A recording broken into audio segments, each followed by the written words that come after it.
At the State House, state senators are close to passing a bill setting guidelines for how history is taught in public schools. This includes subjects like slavery and segregation. News 19's Becky Buds is at the State House now with more.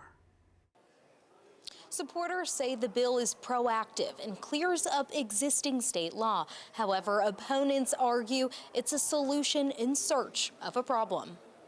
This week, state senators are debating what's being called the Transparency and Integrity in Education Act. It bans public schools from teaching concepts like any race is superior to another, or that could make any individual student feel responsible for past atrocities like slavery or the Holocaust because of their race. Senate Majority Leader Shane Massey says the goal isn't to stifle classroom instruction, but rather keep subjective opinions out of it. I want them to learn about Jim Crow.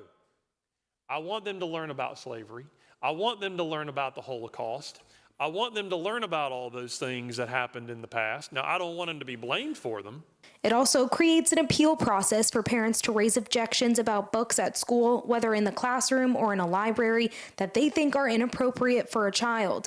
The process starts with the principal and potentially could go all the way up to the state school board. Advocates say this protects teachers from baseless claims. It sets out that policy, but it also tells teachers this is what you can do and this is what you can't do. But many Democrats, like Senator Michael Johnson, disagree. We have people now that are making all kind of fuss about books that should not be available to students.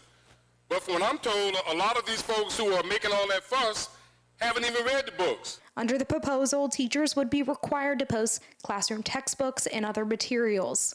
It also bans using teaching materials that include pornography and requires books in school libraries to be age and grade appropriate. The criteria for those decisions would be created by the State Board of Education. Parents like Crystal Robinson Rouse are concerned that could result in more books being pulled off library shelves. As it pertains to a lot of the books that are banned, a lot of them are reflective of people who look like me or are part of the LGBTQ plus community, and they have to have a place in the educational system.